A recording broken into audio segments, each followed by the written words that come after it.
Hello दोस्तों, मैं अमित कुमार आप सबों का सिविलियंस में स्वागत करता हूं। आज के टॉपिक झारखंड का भौगोलिक परिचय के साथ। यह वीडियो जेएसएससी सीजीएल एवं जेपीएससी प्रीलिम्स के लिए काफ़ी महत्वपूर्ण होने वाली है। जैसा कि हम सभी जानते हैं, झारखंड का अधिकांश हिस्सा छोटा नागपुर के पठार में अवस्थित है। तो सबसे पहले हम लोगों को छोटा नागपुर पठार का अध्ययन करना चाहिए। तो मैप में हम लोग देख पा रहे हैं, ये जो हाईलाइटेड पोर्शन है यह छोटा नागपुर का पठार है। छोटा नागपुर का पठार झारखंड में, वेस्ट बंगाल में, उड़ीसा में, छत्तीसगढ़ में और बिहार में अवस्थित है। छोटा नागपुर का अधिकांश हिस्सा हमारे प्यारे झारखंड में पड़ता है। तो सबसे पहले हम लोग पठार क्या होता है वो जान लेते हैं थोड़ा सा। तो पठार वह भूखंड या फिर भूमि का टुकड़ा होता है जो अपनी आसपास की भूमि से एकाएक उभरे हुए होते हैं, मतलब थोड़ी ऊंचाई पर होती है, और जो जिसका ऊपरी भाग बिल्कुल समतल लगता है, समतल सा प्रतीत होता है। तो ऐसे भूभाग को हम लोग पठार कहते हैं। हम लोग मैप में भी ये चीज़ समझ सकते हैं। जैसे कि झारखंड के पूर्व में वेस्ट बंगाल है, और वेस्ट बंगाल एक मैदानी क्षेत्र है। सेम टू सेम बिहार भी ऐसा ही है, जो कि उत्तर में है और ये भी मैदानी भाग है। छत्तीसगढ़, उड़ीसा, ये भूभाग ज़्यादा ऊंचाई पर नहीं है, और उत्तर प्रदेश भी एक मैदानी क्षेत्र है। तो कुल मिला के ये जो छोटा नागपुर का जो पठार है, हम लोग देख सकते हैं कि इसके चारों ओर का जो क्षेत्र है वह या तो समतल है या फिर कम ऊंचाई पर है। और छोटा नागपुर का पठार कुछ ऊंचाई पर है, लगभग एवरेज ऊंचाई 300 मीटर है इसकी। अगर हम लोग भारत के मैप का अध्ययन करें तो हम लोग देख सकते हैं कि जो अक्षांश रेखा है 23 डिग्री 50 मिनट या फिर 23.5 डिग्री कह लीजिए, यह झारखंड से होकर के गुजरता है।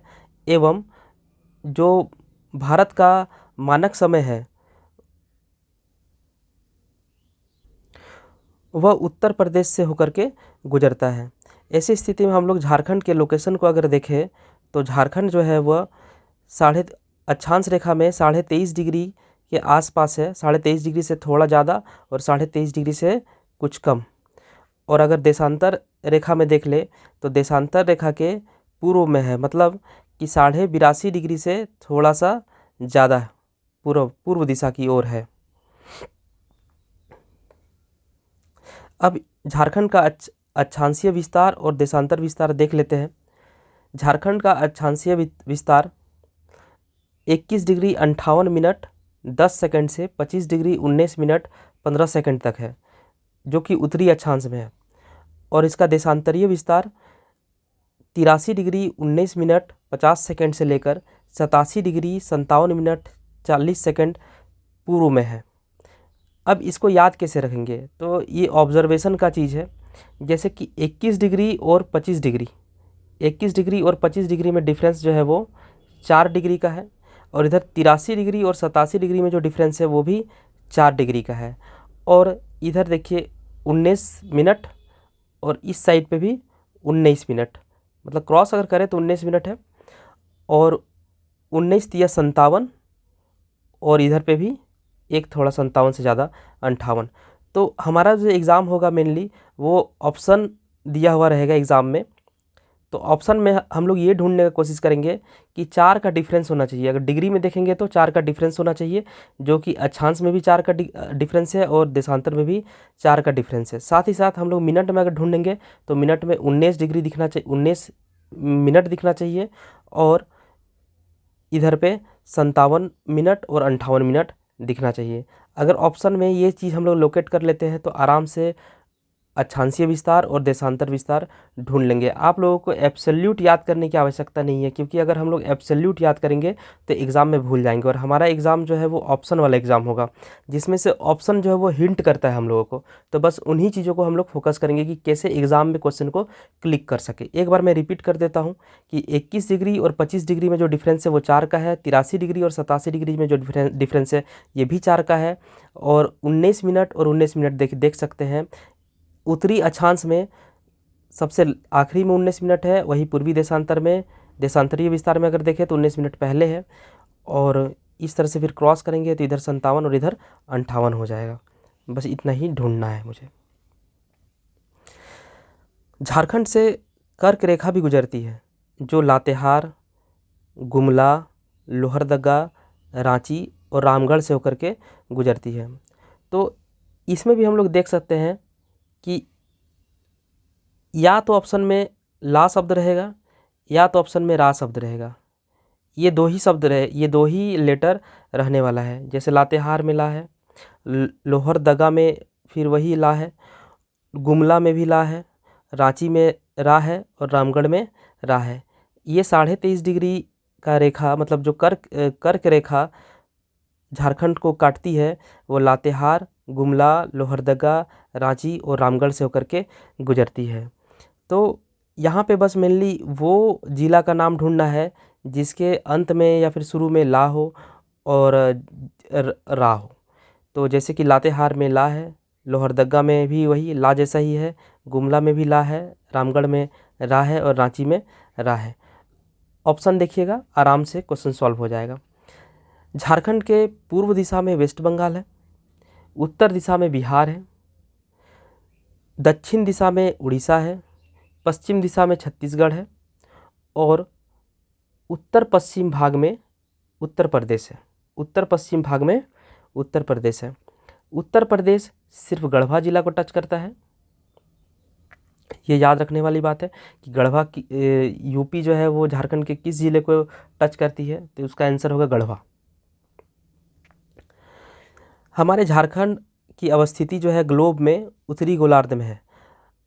अगर हम लोग भारत का लोकेशन देखें तो ग्लोब में भारत का लोकेशन उत्तरी गोलार्ध में है, और चूँकि झारखंड भी भारत का ही हिस्सा है तो भारत भी उत्तरी गोलार्ध का ही हिस्सा होगा। एकीकृत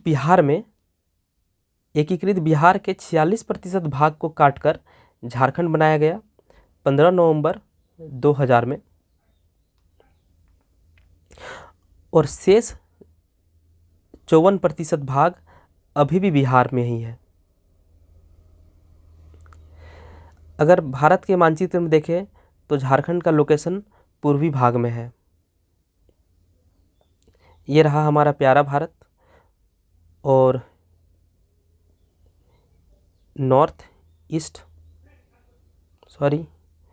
west east north south.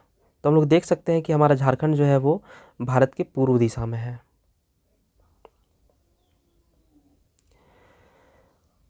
Jharkhand का सबसे बड़ा भाग जो है वो छोटा नागपुर का पठार है, जो हम लोग ऊपर देख चुके हैं, और दूसरा जो सबसे बड़ा भाग है वो संथाल परगना का है। मतलब झारखंड दो बड़े बड़े भागों से मिलकर के बना है, एक छोटा नागपुर का पठार और दूसरा संथाल परगना। छोटा नागपुर का पठार, ये जो छोटा नागपुर है, ये शब्द इसलिए पड़ा, इसका नाम छोटा नागपुर इसलिए, इस भूभाग का नाम छोटा नागपुर इसलिए पड़ा क्योंकि यहाँ पे नाग राजाओं का शासन हुआ करता था, और जिसकी राजधानी चुटिया, रांची में एक जगह है चुटिया, उसी चुटिया शब्द से छोटा बना है। तो इस तरह से छोटा नागपुर के पठार का नामकरण हुआ है। अगर झारखंड के शेप की बात कर ले तो ये चतुर्भुजाकार है। इसको एक बार और मैप से देखा जाए तो ये लगभग,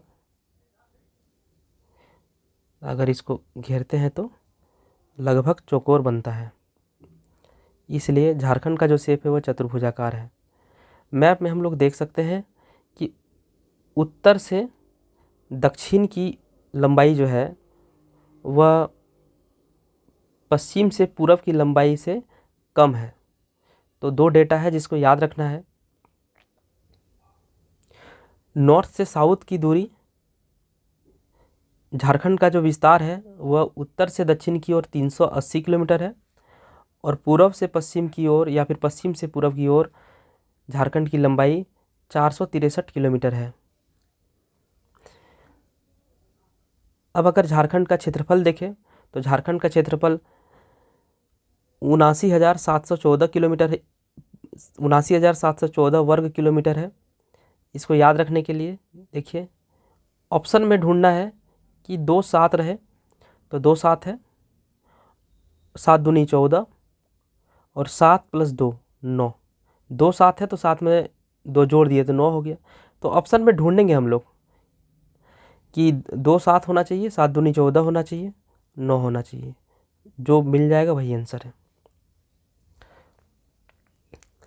और अगर परसेंटेज वाइज बात करें तो भारत के कुल प्रतिशत भूभाग के कुल प्रतिशत का झारखंड जो है वो मात्र 2.42% है। एरिया वाइज झारखंड का स्थान 15 पे आता है, जम्मू कश्मीर पुनर्गठन के बाद से। और झारखंड का पॉपुलेशन अगर देख लें तो 329 लाख, ये डेटा याद रखना है, 329 लाख, बस 329 लाख।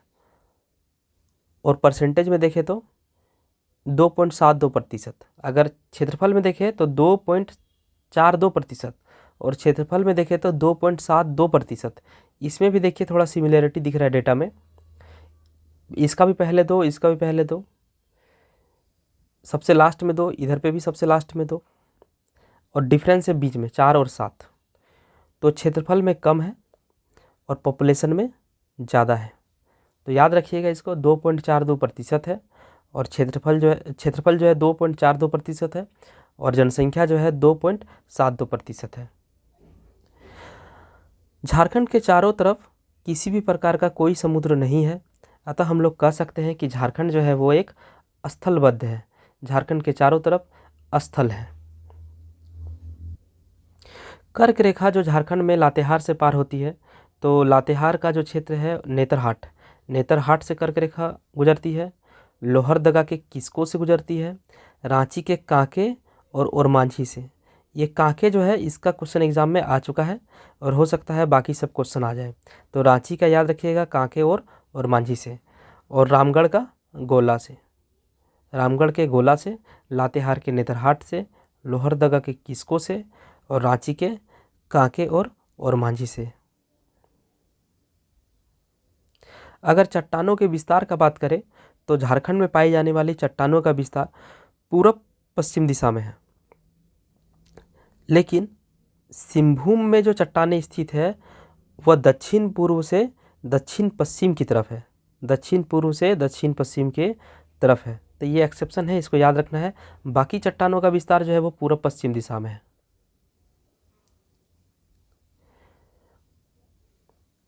छोटा नागपुर पठार का सबसे ऊंचा स्थान जो है वो पाट कहलाता है, और यहाँ पे वनों और आदिम जनजातियों की बहुलता है। आदिम जनजातियाँ वन में रहना ज़्यादा पसंद करते हैं, और पाट क्षेत्र में अधिकतर वन है, अतः वन और आदिम जनजातियों की बहुलता पाई जाती है पाट क्षेत्र में।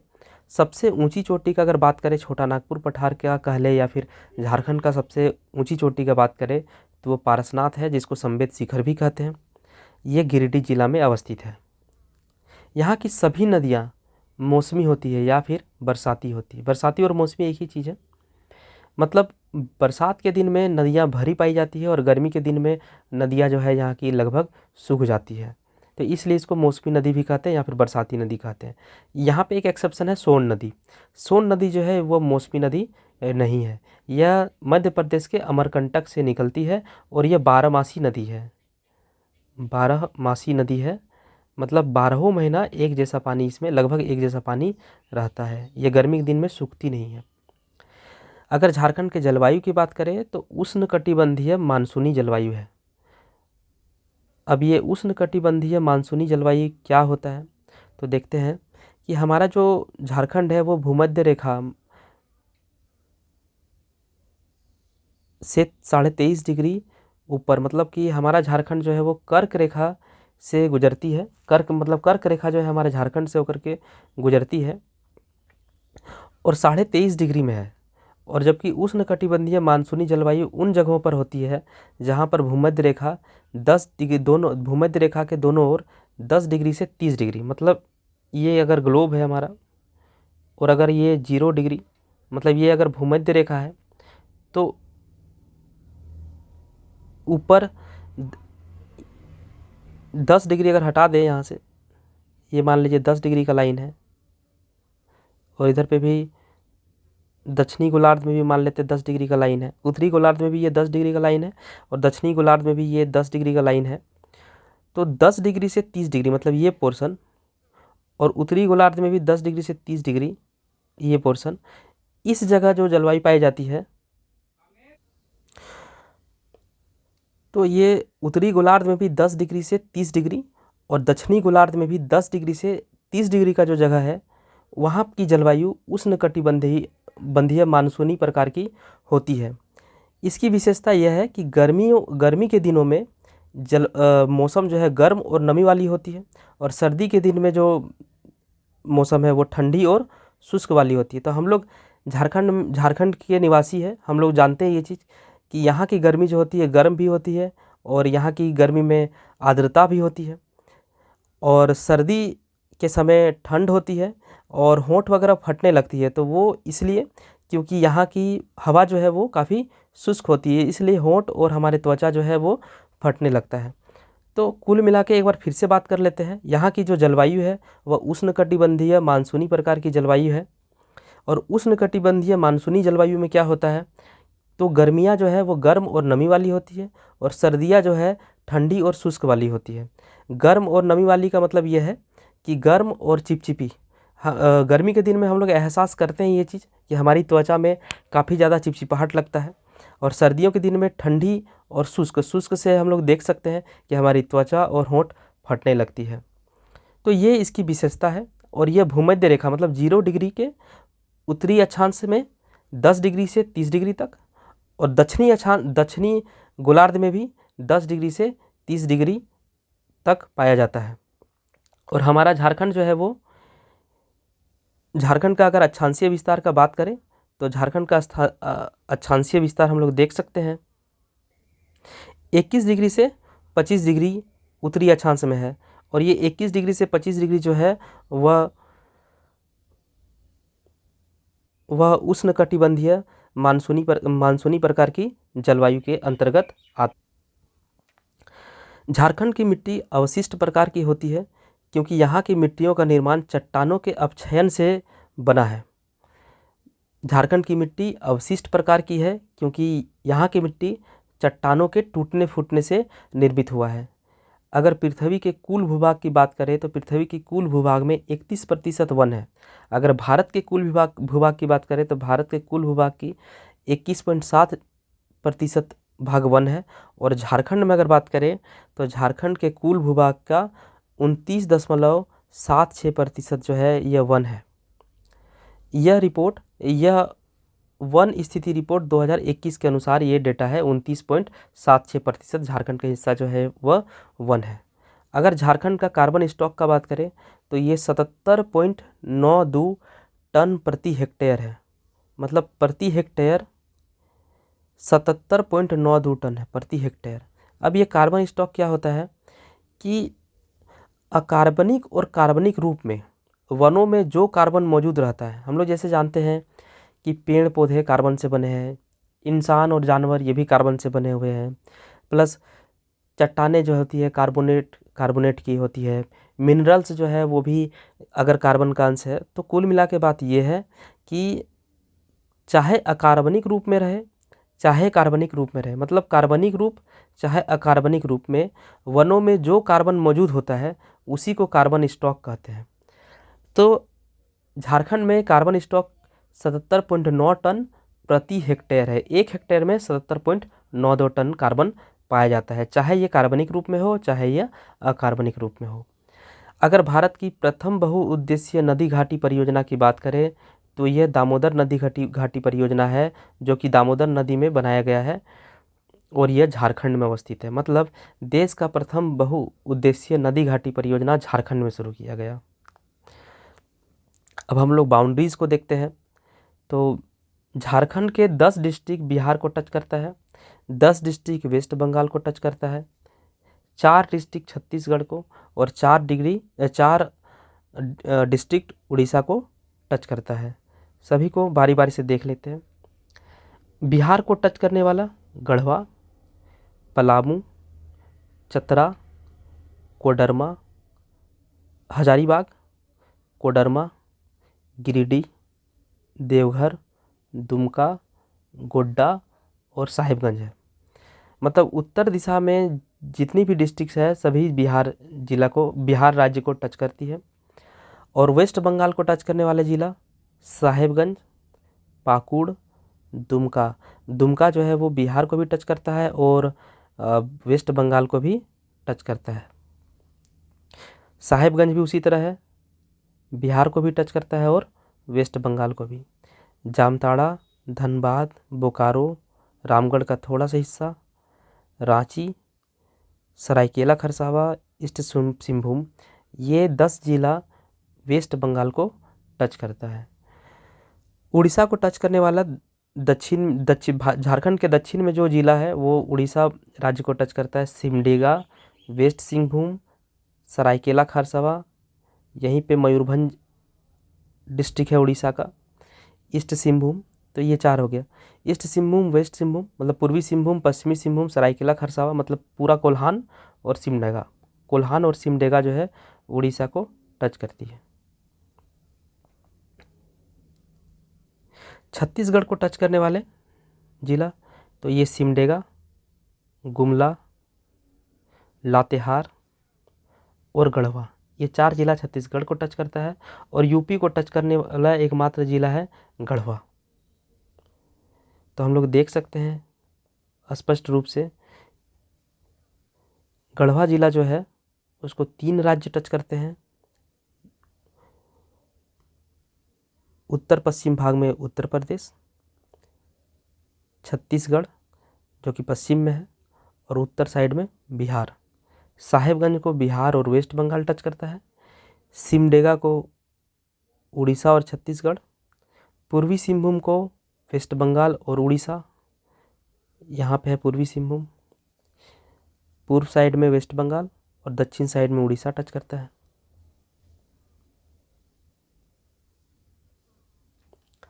लोहरदगा और खूंटी 2 ऐसे जिला है झारखंड का जिसे कोई भी दूसरा राज्य की सीमा साझा नहीं होती। अगर क्षेत्रफल की दृष्टि से बात करें तो 3 सबसे बड़े जिले जो है वो पश्चिम सिंहभूम है, गुमला है और रांची है। पश्चिम सिंहभूम सबसे बड़ा है क्षेत्रफल वाइज। एरिया वाइज अगर देख ले तो इसका एरिया जो है वो 7224 किलोमीटर स्क्वायर है, 7224 किलोमीटर स्क्वायर। और रांची का जो है वो 5097 किलोमीटर स्क्वायर। तो ये 2 डेटा याद रख सकते हैं आप लोग। न्यूनतम क्षेत्रफल की बात करें तो सबसे कम क्षेत्रफल रामगढ़ जिला का है, मात्र 1341 किलोमीटर स्क्वायर। और फिर लोहरदगा और पाकुड़ आता है। तो यहाँ पे रामगढ़ याद रखना जरूरी है। एक बार सभी डेटा को फिर से रिकॉल कर लेते हैं।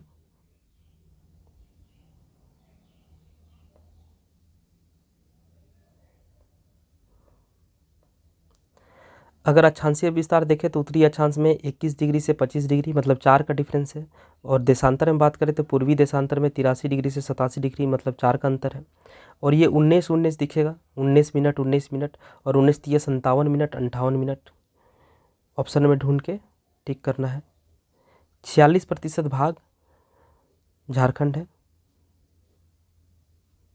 अगर उत्तर से दक्षिण की लंबाई देखें तो 380 किलोमीटर और पश्चिम से पूर्व या फिर पूर्व से पश्चिम की लंबाई देखें तो 463 किलोमीटर। 700 अगर हम लोग एरिया देख ले झारखंड का तो 2 7 दिखना चाहिए और 7 दूनी 14 और 7 में जोड़ दो जोड़ देंगे तो 9 मतलब 79,714 किलोमीटर स्क्वायर। अगर एब्सोल्यूट याद रख सकते हैं तो एब्सोल्यूट याद करिए, और नहीं तो इस तरह से ऑब्जर्व कर लीजिए। ऑप्शन देखने के बाद याद आने लगता है हर कुछ। परसेंटेज में देखें तो 2.42% जो है वो एरिया है। और अगर देश का टोटल एरिया का 2.42% है। और अगर पॉपुलेशन का देखें तो देश का जितना भी पॉपुलेशन है उसका 2.72% है। ये डेटा भी लगभग मिलता जुलता डेटा है, हल्का सा अंतर। अगर पॉपुलेशन वाइज बात करें तो देश में 14th नंबर का स्टेट है। और अगर एरिया वाइज बात करें तो देश का 15th नंबर का स्टेट है। झारखंड के चारों तरफ किसी भी प्रकार का वाटर बॉडीज़ नहीं है, मतलब समुद्र नहीं है, इसलिए इसको लैंड लॉक्ड या फिर स्थलबद्ध कहते हैं। कर्क रेखा की बात करें तो कर्क रेखा लातेहार, गुमला, लोहरदगा, रांची और रामगढ़ से होकर के गुजरती है। 5 जिलों को टच करती है। लातेहार के नेतरहाट, लातेहार में सबसे फेमस नेतरहाट है तो नेतरहाट से गुजरती है। रांची का सबसे फेमस कांके, यहाँ पे पागल खाना है तो रांची।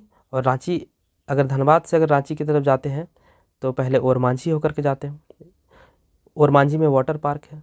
तो ये दोनों फेमस जगह कांके और और मांझी में कर्क रेखा गुजरता है, और रामगढ़ का गोला। तो जो जो फेमस जगह है वहीं से देख सकते हैं कि कर्क रेखा भी गुजर रहा है।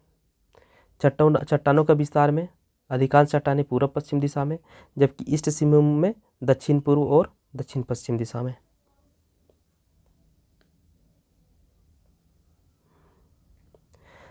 वन प्रतिशत 29.76%, कार्बन स्टॉक 77.92%। बिहार को टच करने वाले 10 जिला, वेस्ट बंगाल को 10 जिला, उड़ीसा को 4 जिला, छत्तीसगढ़ को 4 जिला और यूपी को टच करता है 1 जिला। यूपी को गढ़वा टच करता है। और लोहरदगा और खूंटी झारखंड राज्य के 2 ऐसे जिला हैं जिनको कोई भी राज्य का बाउंड्री शेयर नहीं होता। सर्वाधिक क्षेत्रफल वाला 7224 किलोमीटर पर स्क्वायर पश्चिम सिंहभूम है, और सबसे कम एरिया जो है वो 1341 किलोमीटर स्क्वायर के साथ रामगढ़ है। ये वीडियो 3-4 किताबों का कंपाइलेशन है। आप लोगों को दूसरे कोई बुक पढ़ने की आवश्यकता नहीं है। अगर आप मेरे वीडियोस को देख रहे हैं तो आपकी तैयारी यहाँ से ही हो जाएगी। Thank you. फिर मिलते हैं JSSC CGL और JPSC प्रीलिम्स के भूगोल के दूसरे वीडियो के साथ, और JPSC मेंस के चुआड़ विद्रोह के साथ।